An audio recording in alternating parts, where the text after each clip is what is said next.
प्रभु भक्तजनों, कार्तिक पुराण के 28वें अध्याय में धर्मदत्त ने पूछा कि मैंने सुना है कि जय और विजय भी भगवान विष्णु के द्वारपाल हैं।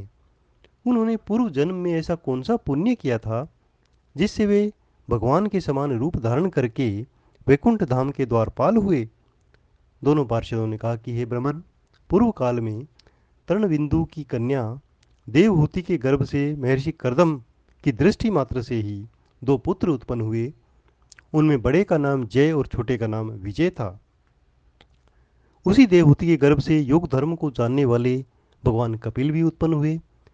जय और विजय सदा भगवान की भक्ति में तत्पर रहते थे। वे नित्य अष्टाक्षर मंत्र का जाप और वैष्णव व्रतों का पालन किया करते थे। एक समय राजा मरुत ने उन दोनों को अपने यज्ञ में बुलाया, जहाँ जय ब्रह्मा बनाए गए और विजय आचार्य।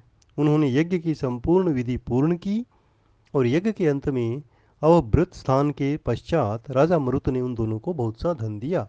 धन लेकर दोनों भाई अपने आश्रम पर आए। वहाँ उस धन का विभाग करते हुए दोनों में परस्पर डांट लाग लपट पैदा हो गई। जय ने कहा कि इस धन को बराबर बांट लिया जाए।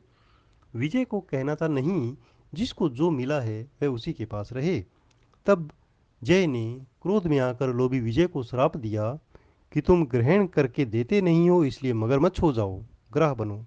जय की श्राप को सुनकर विजय ने भी श्राप दिया कि तुम मद से भ्रांत होकर शाप दिया है, इसलिए तुम मातंग अर्थात हाथी योनि में आओ। तत्पश्चात उन्होंने भगवान से शाप निवृत्ति के लिए प्रार्थना की। भगवान ने कहा कि तुम मेरे भक्त हो, तुम्हारा वचन असत्य नहीं होगा। तुम दोनों अपने दिए हुए शापों को भोग कर फिर मेरे धाम को प्राप्त होगे। ऐसा कहकर भगवान विष्णु अंतर्ध्यान हो गए। तदंतर वे दोनों गंड नदी के तट पर ग्राह और गज हुए। उस योनि में भी उन्हें पूर्व जन्म का स्मरण रहा और वे भगवान विष्णु के व्रत में तत्पर रहे। किसी समय गजराज कार्तिक मास में स्नान के लिए गंड नदी में गया। उसी समय ग्रह ने शाप के हेतु को स्मरण करते हुए गज को पकड़ लिया। ग्रह के पकड़े जाने पर गजराज ने भगवान विष्णु को स्मरण किया।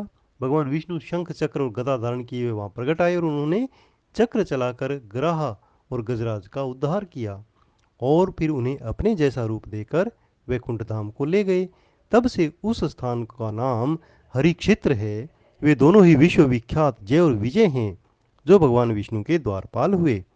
धर्मदत्त, तुम भी ईर्ष्या और द्वेष त्याग कर सदैव भगवान विष्णु के व्रत में स्थिर रहो, समदर्शी बनो। कार्तिक माघ और वैशाख के महीनों में सदैव प्रातःकाल स्नान करो। एकादशी व्रत के पालन में स्थिर रहो। तुलसी के बगीचे की रक्षा करो।